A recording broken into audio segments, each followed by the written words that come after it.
ദേവസ്വം ബോർഡിന്റെ ആന ഒരാളെ കുത്തിക്കൊന്നാൽ ആർക്കാണ് ഉത്തരവാദിത്വം? ആരാണ് അതിന് നഷ്ടപരിഹാരം കൊടുക്കേണ്ടത്? അടച്ചുറപ്പില്ലാത്ത തകരം കൊണ്ട് മറച്ച ചുവരുകളുള്ള ഒരു വീട്ടിൽ താമസിക്കുന്ന കുടുംബത്തിന് സമ്പന്നരുടെ ration card. Water water everywhere, not a single drop to drink. വിഴിഞ്ഞത്തിന്റെ ദാഹത്തിന് 50 വർഷം. ഇങ്ങനെ കുറച്ചധികം വിഷയങ്ങൾക്ക് ഉത്തരം തേടുകയാണ്. പുതിയ അധ്യായത്തിലേക്ക് സ്വാഗതം.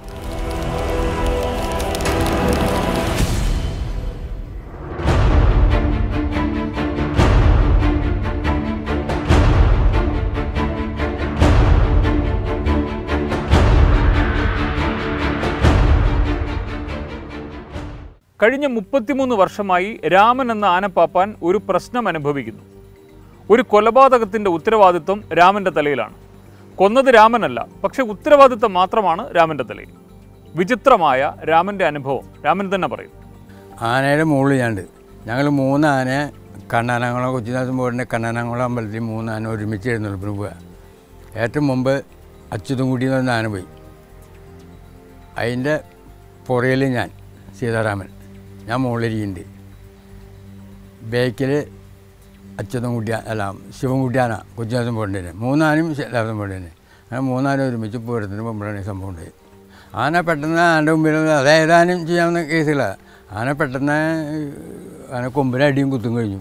ആ സമയത്ത് ആന ഉടക്കിയപ്പോൾ ആ തല അടിച്ചപ്പോഴാണ് നെഞ്ചിൽ അവിടെ 3-ാം മാസം അറ്റാക്ക് ഉണ്ടായി.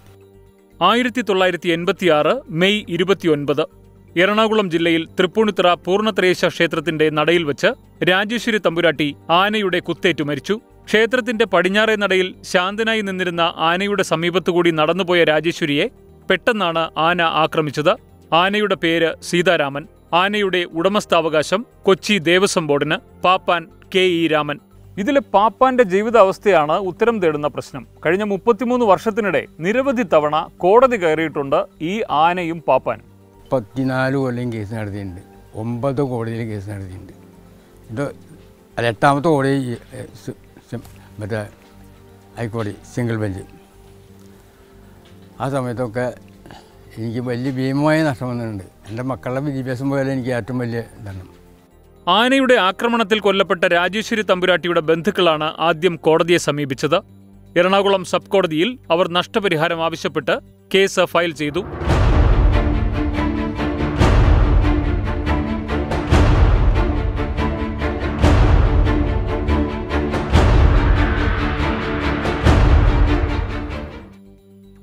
ദേവസ്വം ബോർഡുമായി നടന്ന നഷ്ടപരിഹാര കേസിൽ രാജേശ്വരി തമ്പുരാട്ടിയുടെ ബന്ധുക്കൾക്കായിരുന്നു വിജയം. 1 ലക്ഷം രൂപ ബോർഡ് നഷ്ടപരിഹാരം നൽകാൻ കോടതി വിധിച്ചു. വിധി കയ്യിൽ കിട്ടിയതോടെ ബോർഡ് ഉദ്യോഗസ്ഥർ നെട്ടോട്ടമായി. ഒടുവിൽ അവർ ഒരു കണ്ടെത്തൽ നടത്തി. ആനയിടഞ്ഞുണ്ടാകുന്ന കഷ്ടനഷ്ടങ്ങൾക്ക് പാപ്പാനാണ് ഉത്തരവാദി. ഈ സംഭവം 1986 മെയ് മാസം 29-ാം തീയതിയാണ് തൃപ്പൂണിത്തുറ വെച്ച് ഞാൻ തമ്പുരാട്ടി കൊല്ലുന്നത്. ആ സമയം മുതൽ അത് എൻ്റെ അശ്രദ്ധ കൊണ്ടാണ് ആ മരണം നടക്കാൻ കാരണം. കൊച്ചി ദേവസ്വം ബോർഡിൻ്റെ കാഴ്ചപ്പാട് കോടതിയും പറഞ്ഞിട്ടില്ല, ഒരു കോടതിയും പറഞ്ഞിട്ടില്ല. അങ്ങനെ കൊച്ചിൻ ദേവസ്വം ബോർഡിൻ്റെ തെറ്റായ നടപടി മൂലം എൻ്റെ 3 മക്കളുടെ വിദ്യാഭ്യാസം നഷ്ടപ്പെട്ടിട്ടുണ്ട്.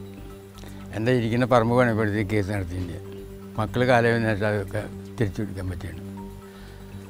അവർ പറയുന്നത് പാപ്പാൻ്റെ അശ്രദ്ധ കൊണ്ട് തമ്പുരാട്ടി ആന കൊല്ലം കാരണം നിങ്ങളിന്ന 1 ലക്ഷം രൂപ ഈടാക്കാൻ കോടതി പറഞ്ഞിട്ടുണ്ട്. ഏത് ഇരിങ്ങാൽ എറണാകുളം സബ് കോടതി പറഞ്ഞിട്ടുണ്ടെന്ന് അവർ ദേവസ്വം ബോർഡിൻ്റെ നോട്ടീസ് പറയുന്നത്.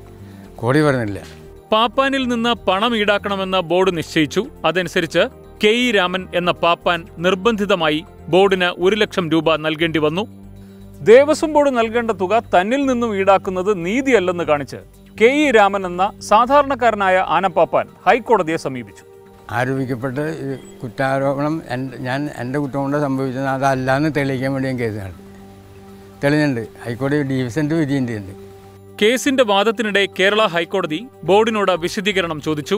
ആനയെ കൊണ്ടു നടക്കുന്നത് പാപ്പാനാണ്. ആന ആരെയെങ്കിലും കുത്തിക്കൊന്നാൽ പാപ്പാൻ തന്നെ സമാധാനം പറയണം. ബോർഡിനോട് കോടതി വീണ്ടും ചോദിച്ചു, ആരാണ് ആന എന്ന വന്യമൃഗത്തെ പിടിച്ച് മെരുക്കി കൊണ്ടു നടന്നത്? അത് ഞങ്ങൾ തന്നെ എന്ന ബോർഡ്. ആരാണ് ഉടമ എന്നായിരുന്നു കോടതിയുടെ അടുത്ത ചോദ്യം. അതും ഞങ്ങൾ തന്നെ എന്ന ദേവസ്വം ബോർഡ്. വളരെ കൃത്യമായ നിരീക്ഷണങ്ങൾക്കും വിശദമായ വാദപ്രതിവാദങ്ങൾക്കും ശേഷം ഹൈക്കോടതി നൽകിയ ഉത്തരവിലെ വിധിവാചകങ്ങൾ രാമൻ എന്ന സാധാരണക്കാരനായ നിർധനനായ ആനപ്പാപ്പാന് അനുകൂലമായിരുന്നു. ആനയുടെ ഉടമ മാത്രമാണ് ആ മൃഗമുണ്ടാക്കുന്ന എല്ലാ കുഴപ്പങ്ങൾക്കും ഉത്തരവാദിയെന്ന് വിധിയിൽ ഹൈക്കോടതി വ്യക്തമാക്കി. ഒരു മൃഗത്തെ പരിപാലിക്കാൻ നിയോഗിച്ച വ്യക്തിക്ക് അത്തരം ഉത്തരവാദിത്വമില്ല. അയാൾ വെറും ജീവനക്കാരൻ മാത്രമാണ്. പാപ്പാന്റെ ശമ്പളത്തിൽ നിന്നും മറ്റും പിടിച്ചെടുത്ത തുകയും ഒപ്പം കോടതി ചെലവും രാമന് മടക്കി നൽകണമെന്ന് വ്യക്തമാക്കിയ 2015 മെയ് 20 വിധി ദേവസ്വം ബോർഡിലെ പ്രമാണികൾക്ക് കനത്ത തിരിച്ചടിയായി. നീതി ഇപ്പോഴും കിട്ടിയില്ല. ഇപ്പം അങ്ങനെ ഈ ഹൈക്കോടതി ഇത്ര അനുകൂലമായി വിധി ഉണ്ടായിട്ട്, ഹൈക്കോടതിയുടെ വിധി നല്ല വിധിയായിരുന്നു. ഹൈക്കോടതി വിധി നടപ്പിലാക്കിയാൽ ഹൈക്കോടതി വിധി 25/2015 ദേവസ്വം ബോർഡിന് ജഡ്ജിമെൻ്റ് ഹാജരാക്കി. എന്നിട്ട് അവർ വിധി നടപ്പിലാക്കിയില്ല. വിധി നടപ്പിലാക്കിയാണ്ട് 4 കൊല്ലം കഴിഞ്ഞ് വിധി നടപ്പിലാക്കിയാണ് ഞാൻ ഇരിങ്ങാലക്കുട സബ് കോടതിയിൽ ഞാൻ എൻ്റെ നാട്ടുകാരുടെ വക്കീൽ ജയേന്ദ്രൻ വക്കീൽ മോഹൻദൻ വിധി നടപ്പിലാക്കി കൊടുത്തു. അതിൽ 3,52,530 സംഖ്യ പറയുന്നുണ്ട്. ഇവർ പറയുന്നത് രാമന് പറയുന്നുള്ളതല്ല, അത് ഇവർ നിങ്ങൾ ആവശ്യപ്പെട്ടാണല്ലോ തരിക.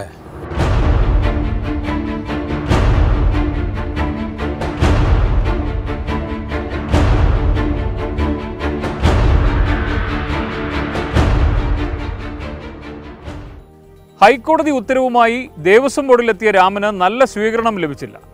2015 മെയ് 20 ഉത്തരവ് ഇതുവരെയും പരിഗണിക്കപ്പെട്ടിട്ടില്ല. എന്ത് പറഞ്ഞാലും അവർ താച്ചുമാറ്റി കളഞ്ഞുള്ള വർത്തമാനമാണ് പറയുള്ളൂ. അപ്പോൾ എനിക്ക് നീതി കിട്ടിയില്ല ശരിക്കും പറഞ്ഞാൽ. അപ്പോൾ ഈ ഹൈക്കോടതി വിധി ഉണ്ടായിട്ടും വിധി നടപ്പിലെ സംഗീതം ഉണ്ടായപ്പോൾ ഞാൻ ഒരു മനോരമയിൽ വാർത്ത കൊടുത്തു. ആ മനോരമയിൽ വാർത്ത ഡിവിഷൻ ബെഞ്ച് സ്വമേധയാ കേസ് കൊടുത്തു.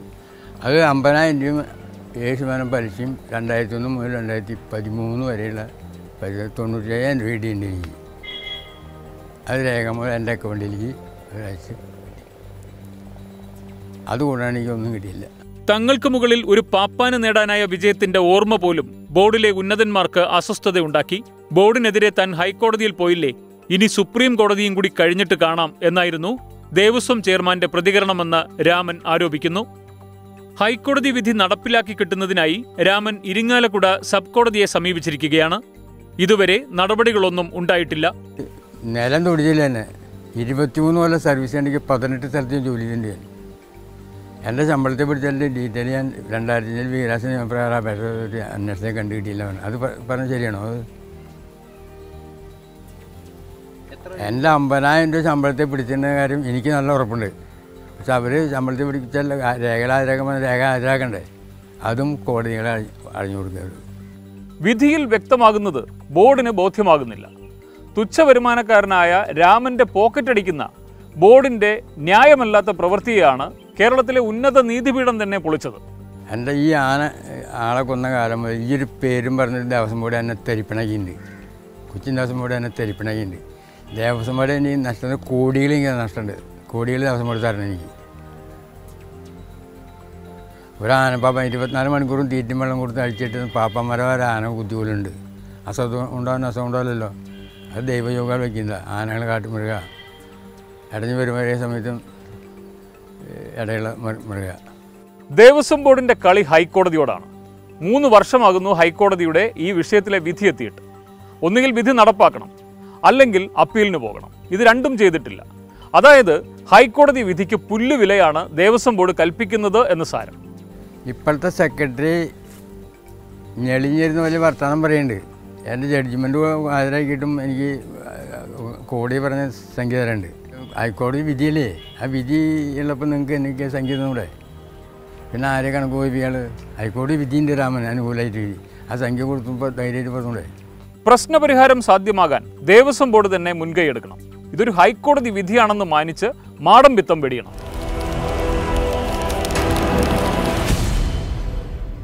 ലാഹ വനമേഖലയിലെ താമസക്കാരിയാണ് സുശീല. വലിയ കുടുംബമാണ്. അംഗങ്ങളുടെ എണ്ണം കൊണ്ട് സമ്പന്ന കുടുംബവും. പക്ഷെ സർക്കാർ ഒരു പടി കൂടി കടന്ന് സുശീലയും കുടുംബത്തെയും സാമ്പത്തിക സമ്പന്ന കൂടിയാക്കി മാറ്റി. വലിയ ബലമൊന്നുമില്ലാത്ത 4 തൂണുകൾ, അതിന്റെ 4 വശവും തകര ഷീറ്റുകൾ കൊണ്ട് മറച്ച് മേൽക്കൂരയിൽ ഒരു ടാർപ്പാളിൻ വലിച്ചു കെട്ടിയിരിക്കുന്നു. ഇതൊരു വീടാണ്. റേഷൻ കാർഡ് പുതുക്കിയെത്തിയപ്പോൾ ഈ വീട്ടിലെ അന്തേവാസികൾക്ക് ലഭിച്ചത് സമ്പന്ന വിഭാഗത്തിന്റെ റേഷൻ കാർഡ്. അതുകൊണ്ടുള്ള ബുദ്ധിമുട്ട് ഞങ്ങൾക്ക് റേഷൻ വാങ്ങിക്കാൻ ഒക്കുന്നില്ല, മണ്ണെണ്ണ വാങ്ങിക്കാൻ ഒക്കുന്നില്ല, ഞങ്ങൾക്ക് വീടില്ല. അങ്ങനെയൊക്കെയുള്ള ബുദ്ധിമുട്ടുകളാണ്. എല്ലാം കൊണ്ടും ഞങ്ങൾക്ക് കാർഡും കൊണ്ട് ഭയങ്കര ബുദ്ധിമുട്ടാണ്. ഭർത്താവ് രാജനും 4 മക്കളുമുള്ള കുടുംബം ഓരോ ദിവസവും തള്ളി നീക്കുന്നതിന്റെ പെടാപ്പാട് സുശീലയ്ക്ക് മാത്രം അറിയാം. അതിനിടെയാണ് കിട്ടിക്കൊണ്ടിരുന്ന റേഷനരി സൗജന്യ പാത്രത്തിൽ മണ്ണ് വാരിയിട്ടത്. സാമ്പത്തികമായി പിന്നാക്കം നിൽക്കുന്ന വിഭാഗങ്ങൾക്കായി സർക്കാർ നൽകുന്ന ആനുകൂല്യങ്ങൾക്ക് തെളിവായി ഈ റേഷൻ കാർഡ് ഇനി ഉപയോഗിക്കാൻ കഴിയില്ല. അതായത് മറ്റൊരു അർത്ഥത്തിൽ പറഞ്ഞാൽ സുശീലയ്ക്കും കുടുംബത്തിനും ഈ റേഷൻ കാർഡ് ഇനി ഒരു ബാധ്യതയാണ്. റാന്നി നിയോജകമണ്ഡലം പൂർണ്ണമായും വൈദ്യുതീകരിച്ചുവെന്ന് അവകാശപ്പെടുമ്പോഴും സുശീലയുടെ വീട്ടിൽ മിനുങ്ങുന്നത് മണ്ണെണ്ണ വിളക്ക് മാത്രമാണ്. സാമ്പത്തികമായി പിന്നാക്കം നിൽക്കുന്നവർക്കെല്ലാം സർക്കാർ സൗജന്യ വൈദ്യുതി നൽകി. സാമ്പത്തികമായി മുന്നോട്ടുള്ളവർ പണം നൽകി വൈദ്യുതി കണക്ഷൻ എടുത്തു. സുശീലയും കുടുംബവും സാമ്പത്തികമില്ലാത്ത സമ്പന്നരാണ്. റേഷൻ കാർഡ് അടക്കമുള്ള രേഖകൾ ചതിച്ച സുശീലയുടെ കുടുംബത്തിനാകെയുള്ള കൂരയുടെ ഉൾവശത്തെ കാഴ്ചകൾ ഉള്ളുലയ്ക്കും.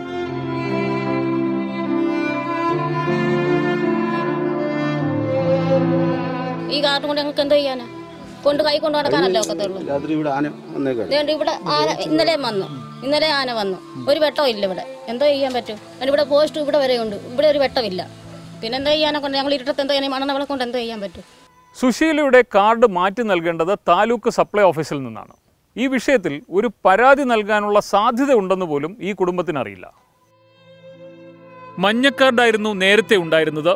പുതുക്കിയെത്തിയപ്പോൾ നിറം വെള്ളയായി. തെറ്റ് ചൂണ്ടിക്കാട്ടി അപേക്ഷ നൽകാൻ സുശീലയെ സഹായിക്കാനാണ് ഉത്തരത്തിന്റെ ശ്രമം.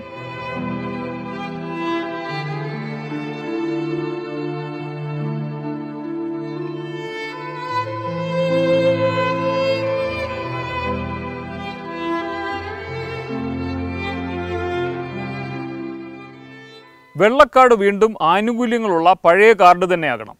സുശീലയുടെ വീടിന്റെ ചുമര് ബലമുള്ളതും സുരക്ഷിതവുമാകണം. ഇവിടെ വൈദ്യുതി എത്തണം. ഉത്തരം ഈ വിഷയത്തിൽ ഇവരെ പിന്തുടരുകയാണ്.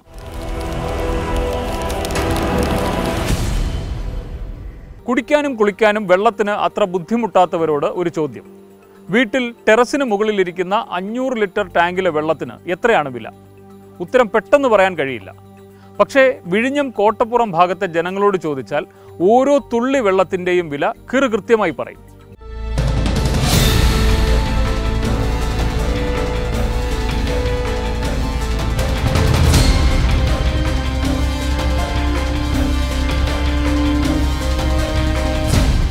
വർഷങ്ങൾക്ക് മുമ്പ് 1 രൂപയായിരുന്നു നമ്മൾ ഒരു കുടം വെള്ളം വാങ്ങിക്കാനായിട്ട് 1 രൂപയായിരുന്നു. ഇപ്പം വർഷങ്ങൾ കഴിയുന്തോറും അതിൻ്റെ വില കൂടുതലാണ്. ഇപ്പോൾ വന്നപ്പോഴത്തേക്ക് 6 രൂപയുടെ മുകളിലായി. ഇങ്ങനെ ഈ അവസ്ഥ ആകുമ്പോഴത്തേക്ക് നമ്മളെ പൊതുജനങ്ങൾ എന്താണ് സ്ഥിതി?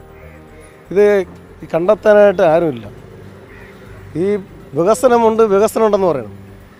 ഇപ്പോൾ വികസനത്തിനെന്ന് പറഞ്ഞിട്ട് ഇപ്പം ഹാർബറായി, അതായി മറ്റേതായി മറിച്ചായി. ഇതെന്ന് പറഞ്ഞിട്ട് ഈ കുടിവെള്ളം നിയന്ത്രിക്കാനായിട്ട് ഒരു വകുപ്പും നമ്മൾ കണ്ടെത്തുന്നില്ല. ഇത് ആരാണ് പരിഹരിക്കുന്നത്? ഇതിലെന്താണ് നേട്ടം നമുക്ക്? ഈ പൊതുജനങ്ങൾക്ക് ഈ കുടിവെള്ള ക്ഷാമം പരിഹരിക്കാൻ പറ്റാത്ത മന്ത്രിമാരും മറ്റുള്ളവരൊക്കെ ഇരുന്നിട്ട് എന്തിനാണ് നേട്ടം? വിഴിഞ്ഞം വാർത്തകളിൽ നിറയുന്നത് വലിയ പദ്ധതികളുടെ പേരിലാണ്. പക്ഷേ പ്രാദേശിക വാർത്തകളിൽ വിഴിഞ്ഞത്തിന് ദാഹിക്കുന്ന ജനതയുടെ പര്യായം എന്നൊരു വിശേഷണം കൂടിയുണ്ട്.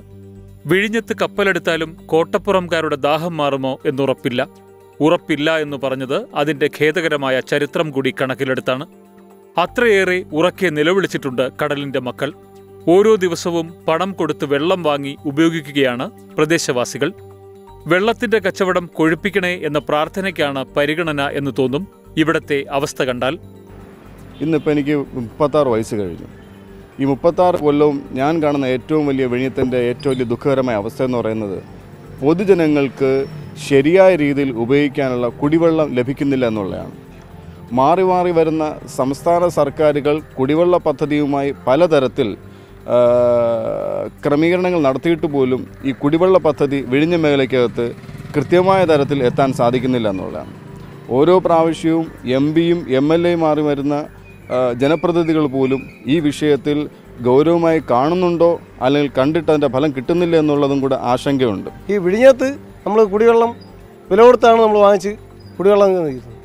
ഇതിന് പുറത്ത് ഈ കുടിവെള്ളത്തിൽ തന്നെ ഈ പാത്രം കഴുകാൻ എടുക്കണം, തുണി അലക്കാൻ എടുക്കണം, കുളിക്കാൻ എടുക്കണം. ഇങ്ങനെ ആകുമ്പോൾ എത്ര രൂപ ഒരു ദിവസം ശരാശരി നമുക്ക് ഒരു വ്യക്തിക്ക് എത്ര രൂപ ചിലവാകുന്നു. ഇതേ നമുക്ക് ഇവിടെ വരവാനില്ല. ഈ വരവില്ലാത്ത ഇടത്ത് ഈ ചിലവ് കൂടുമ്പോഴത്തേക്ക് ഈ ശരാശരി മനുഷ്യർ വരവില്ലാത്തവർ എന്തിനാണ് അവസ്ഥ? ആത്മഹത്യ ചെയ്യാൻ പരിസ്ഥിതി വരെ എത്തിക്കഴിഞ്ഞു. ഇപ്പം എൻ്റെ അനിയത്തിനെ പ്രഗ്നൻസിന് എത്രയോ ആവശ്യമുണ്ട് വെള്ളത്തിന്. ആ അവസ്ഥയെന്ന് പറയുമ്പോൾ ഭയങ്കര കഷ്ടമാണ്. ഇപ്പോൾ ഒരു കുട വെള്ളം 6 രൂപയ്ക്ക് ഞങ്ങൾ തന്നെ ഒരു ദിവസം 17-18 കുട എടുക്കുന്നത്. എത്ര 6 രൂപ വെച്ചാൽ അത്രയും കുട എത്ര രൂപയായിരിക്കും? ഈ ഭാഗത്ത് ഒരു കുടുംബം ഒരു ദിവസം 45 രൂപയെങ്കിലും ചുരുങ്ങിയത് വെള്ളത്തിനായി ചെലവഴിക്കുന്നു എന്നാണ് കണക്ക്. അതായത് ഇവിടെ 4500 കുടുംബങ്ങളുണ്ട്. ഇവർ മുഴുവൻ ടാങ്കർ ലോറി വെള്ളത്തെ ആശ്രയിക്കുമ്പോൾ കണക്കുകൾ ആരെയും ഞെട്ടിക്കും. ഒരു കുടം വെള്ളത്തിൽ നിന്ന് 50 പൈസ മുതൽ ഇന്ന് 6-7 രൂപ വരെ എത്തി നിൽക്കുന്നു.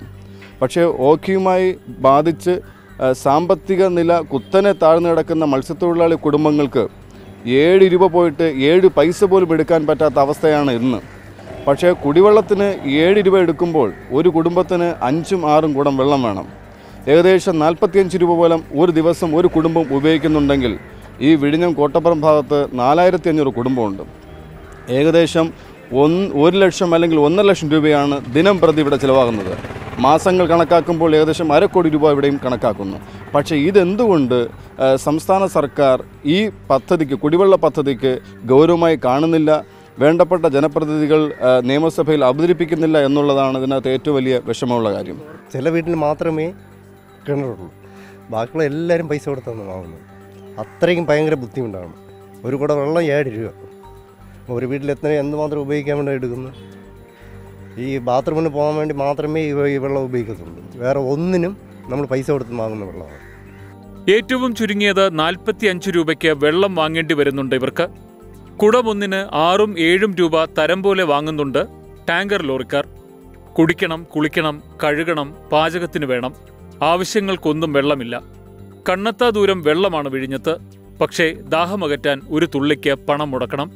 ഒരു കുടുംബത്തിന് 45 രൂപ എന്ന കണക്കിൽ കൂട്ടിയാൽ പോലും 4500 കുടുംബങ്ങളുള്ള വിഴിഞ്ഞം കോട്ടപ്പുറത്ത് ദിവസേന ചെലവാകുന്നത് 2 ലക്ഷത്തിലധികം രൂപയാണ്. ഒരു മാസം ഇത് 60 ലക്ഷത്തിലധികമാണ്. ഇവിടെ ജലവിതരണ സംവിധാനം ഉണ്ടാകരുത് എന്നാഗ്രഹിക്കുന്നവർ ഉണ്ടോ എന്ന സംശയമുണരാൻ ഈ കണക്ക് തന്നെ ധാരാളം. വെള്ളം വാങ്ങിക്കുന്നവർ വെള്ളം വാങ്ങിച്ചിട്ടേ ഇരിക്കുന്നു. ഇതിൻ്റെ പരിഹാരം ആരും കാണുന്നില്ല. ഇത് കണ്ടെത്താനായിട്ട് അവർ വരുമ്പം നമ്മളത് ചെയ്യുന്നുണ്ട്, ഇത് ചെയ്യുന്നുണ്ട്. ഓരോ ഇലക്ഷൻ വരുമ്പോൾ അതിനു മുമ്പ് പറയും, ഓരോ വാഗ്ദാനം ചെയ്യും. നമ്മൾ എന്തിനാണ് ആവശ്യം, പൊതുജനങ്ങൾക്ക് എന്തിനാണ് വരേണ്ടത്, അത് നിങ്ങൾക്ക് ആവശ്യമുള്ളത് പറയാം, നമ്മളത് ചെയ്ത് തന്നിട്ടേ നിങ്ങൾ മാറുകയുള്ളൂ എന്നും പറഞ്ഞുകൊണ്ട് അവർ വാഗ്ദാനം ചെയ്തിട്ട് അവർ പോവുകയാണ്. അവർ ഇലക്ഷനിൽ നിന്ന് ജയിക്കുന്നു, തോക്കുന്നു. അത് അവരുടെ രീതി.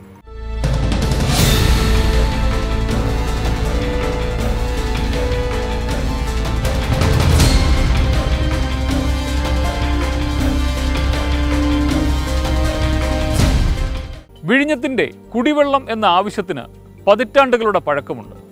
ചിലപ്പോഴൊക്കെ പദ്ധതികൾ പ്രഖ്യാപിക്കുകയും പകുതിയൊക്കെ നടപ്പിലാവുകയുമൊക്കെ ചെയ്തിട്ടുണ്ട്. പക്ഷേ ഇപ്പോൾ പല പദ്ധതികളുടെയും അവശേഷിപ്പുകൾ മാത്രമാണ് ഇവിടെ കാണാനുള്ളത്. ലക്ഷങ്ങളും കോടികളും മുടക്കിയ പല പദ്ധതികളുടെയും അവസ്ഥ ഇതാണ്. ഇവിടത്തെ പ്രത്യേക കാലാവസ്ഥ കണക്കിലെടുക്കാതെയുള്ള പദ്ധതികൾ പലതും ലക്ഷ്യം കാണാതെ മുടങ്ങി. നിലവിൽ ഏതാനും ചില പ്രദേശങ്ങളിലേക്ക് വെള്ളം എത്തിക്കുന്നുണ്ട് എന്ന ജലവിതരണ ഉദ്യോഗസ്ഥർ അവകാശപ്പെടുന്നുണ്ടെങ്കിലും പലതിൻ്റെയും അവസ്ഥ പരിതാപകരമാണ്. പക്ഷേ അത് വേറെ വെള്ളമാണ്, കുടിക്കാനൊന്നും പറ്റത്തില്ല. അപ്പോൾ ഇവിടെ എല്ലാവരും പൈസ ലോറിയിൽ കൊണ്ടുവന്ന് പൈസ കൊടുത്തിട്ടാണ് വെള്ളം വാങ്ങുന്നത്. ഇവിടെ മൊത്തം ഇവിടെ ഈ വിഴിഞ്ഞത്ത് 4300 കുടുംബങ്ങളുണ്ട്. സർക്കാർ നൽകുന്നു എന്ന് അവകാശപ്പെടുന്ന വെള്ളത്തിൽ അഴുക്കും പൊടിയും മുതൽ മൃഗങ്ങളുടെ അവശിഷ്ടങ്ങൾ വരെയുണ്ട്. പൈപ്പ് തുറന്നാൽ ആഴ്ചയിൽ 5 ദിവസവും വെള്ളമില്ല. വരുന്ന 2 ദിവസമാകട്ടെ മലിനജലവും. കോർപ്പറേഷൻ്റെയും സർക്കാരിൻ്റെയും പൊതു ടാപ്പിൽ വരുന്ന വെള്ളം ഒരാഴ്ചയിൽ 2 ദിവസമായിട്ടാണ് കണക്കാക്കി വരുന്നത്. പക്ഷേ അത് കുടിക്കാൻ പറ്റാത്ത വെള്ളമാണ്. ചിലയിടങ്ങളിലൊക്കെ പരിശോധന നടത്തുകയാണെങ്കിൽ കോഴിയുടെ ചിറകുകൾ, കോഴിച്ചിറകുകൾ, മറ്റ് അവശിഷ്ടങ്ങൾ ഇതെല്ലാം ഇടയ്ക്കിടയ്ക്ക് വന്ന് നമ്മളെ പ്രയാസപ്പെടുത്താറുണ്ട്. പക്ഷേ അത് കാണുമ്പോഴും ശരിക്കും പറഞ്ഞത് എങ്ങനെ ഉൾക്കൊള്ളാൻ പറ്റും? ഈ വെള്ളത്തിൽ നമ്മൾ സിറ്റിയിലൊക്കെ നല്ല വെള്ളമാണ് വരുന്നത്. പക്ഷേ ഇവിടെ തീരെ മോശമായ വെള്ളമാണ് വരുന്നത്. അതിൽ ഓര് കിടക്കും. അത്രയും നമ്മൾ പൈസ കൊടുത്ത് വെള്ളം വാങ്ങണമെന്ന് പറയുമ്പോൾ ഇപ്പോഴും ലോകക്ഷാമമാണ്. ഈ കടപ്പുറം സൈഡെന്ന് പറയുമ്പോൾ ലോകക്ഷാമമാണ്. മീനൊക്കെ ഒന്നുമില്ല. അപ്പോൾ ഈ പൈസ കൊടുത്ത് വാങ്ങുമ്പം അതിനേക്കാണ് ബുദ്ധിമുട്ടാണ്. സർക്കാർ ജലവിതരണ സംവിധാനത്തിൽ പമ്പിംഗ് ഉള്ളത് ആഴ്ചയിൽ 2 ദിവസം മാത്രമാണ്. 5 ദിവസവും ഉപയോഗശൂന്യമായി കിടക്കുന്നതിനാൽ അവിടെ പൊടിയും അഴുക്കും അടിഞ്ഞുകൂടും. ഇതടക്കമാണ് 2 ദിവസം വെള്ളമെത്തുക. വെള്ളമില്ലാത്ത അവസ്ഥയേക്കാൾ മോശമാണ് മലിനജലം ലഭിക്കുന്നത്. ഈ പൈപ്പുകൾ വർഷങ്ങൾക്ക് മുമ്പേ അടിയിൽ നിർമ്മിക്കപ്പെട്ട പൈപ്പുകളാണ്. അതിൽ നിന്നുണ്ടാകുന്ന ഓരുകൾ, അതിൻ്റെ ഇരുമ്പിൻ്റെ അംശങ്ങൾ, വെള്ളം നമ്മളൊരു ചരുവത്തിൽ പിടിച്ച് വയ്ക്കുകയാണെങ്കിൽ ഒരു 10 മിനിറ്റ് കഴിയുമ്പോൾ ശരിക്കും അടിത്തട്ട് മൊത്തം മണ്ടി ഭാഗമാണ്, അഴുക്ക് ഭാഗമാണ്. അതിന് കോർപ്പറേഷൻ സർക്കാർ ഇപ്പം BPL കാർഡുകൾക്ക് സൗജന്യമായി വെള്ളം കൊടുക്കുന്നുണ്ട്, ഫ്രീ ആയിട്ട് വെള്ളം കൊടുക്കുന്നുണ്ട്, പൈസ അടയ്ക്കേണ്ട. പക്ഷേ ബാക്കിയുള്ള BPL അല്ലാത്ത കാർഡുകൾക്ക് പൈസ അടയ്ക്കണം. പക്ഷേ പൈസ അടയ്ക്കുന്നതല്ല വിഷയം, കുടിക്കാൻ യോഗ്യമായ വെള്ളമാണോ എന്നാണ് നമ്മുടെ ചോദ്യം. അവിടെ നമ്മൾ കാര്യം പറഞ്ഞാലും അവർക്ക് അങ്ങനെ ഒരു പ്രശ്നമൊന്നുമില്ല. നമ്മൾ പറയുന്നുണ്ട്, എത്ര വർഷങ്ങളായിട്ട് നമ്മൾ കാര്യം പറയും. അവർക്ക് എന്തോ ഒരു അതിലൊന്നും കാണുന്നില്ല, അതിൻ്റെ പ്രതികരണം കാണുന്നില്ല. ലൈൻ വെള്ളത്തിൽ ഇപ്പോഴും കൊടുക്കുന്നത് 100 എത്ര ആ രീതിയിൽ കൊടുക്കുന്നുണ്ട്. നേരത്തെ തോന്നുന്നുണ്ട് കുറവായിരുന്നു, ഇപ്പോഴും പൈസ കൂടുതലാണ്, 120, 100 ആ രീതിയിലാണ് വരുന്നത്. പദ്ധതികൾ നിരവധി പ്രഖ്യാപിക്കപ്പെട്ടിട്ടുണ്ട്. ഇനി വേണ്ടത് പ്രഖ്യാപനമല്ല, നടപ്പിലാക്കലാണ്.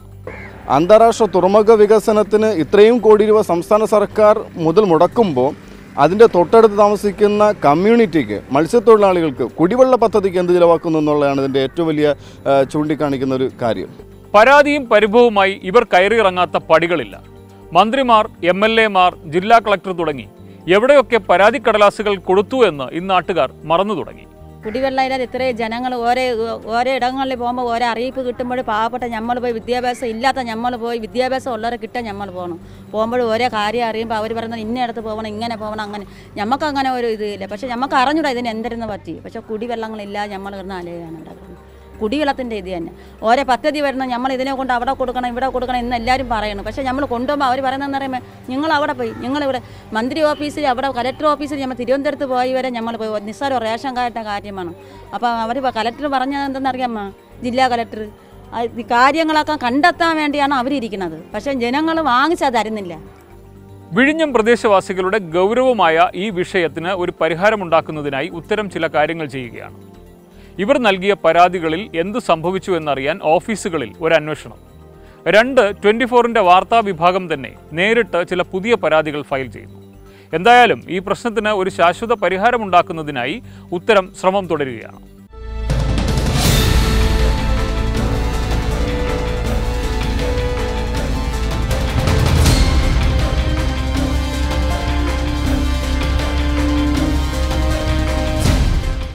ഉത്തരമെന്ന ഈ പരിപാടിയിലൂടെ ഞങ്ങൾ ലക്ഷ്യമിടുന്നത് ഒരു വ്യക്തിയോ കുറച്ചധികം വ്യക്തികളോ അനുഭവിക്കുന്ന പ്രശ്നങ്ങൾക്ക് ഒരു പരിഹാരം കാണുക എന്നതാണ്.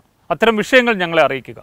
ഞങ്ങളുമായി ബന്ധപ്പെടേണ്ട ഫോൺ നമ്പർ 8111991265. ഞങ്ങളുമായി ബന്ധപ്പെടേണ്ട മേൽവിലാസം ടു ദ പ്രൊഡ്യൂസർ, ഉത്തരം 24, കൈപ്പടമുകൾ, ഷിഹാബ് തങ്ങൾ റോഡ്, എറണാകുളം. ഉത്തരത്തിൻ്റെ മുൻ എപ്പിസോഡുകളും ഈ എപ്പിസോഡും വീണ്ടും കാണുന്നതിനായി ഞങ്ങളുടെ സോഷ്യൽ മീഡിയ അക്കൗണ്ടുകൾ സന്ദർശിക്കുക. വീണ്ടും അടുത്തയാഴ്ച കാണാം.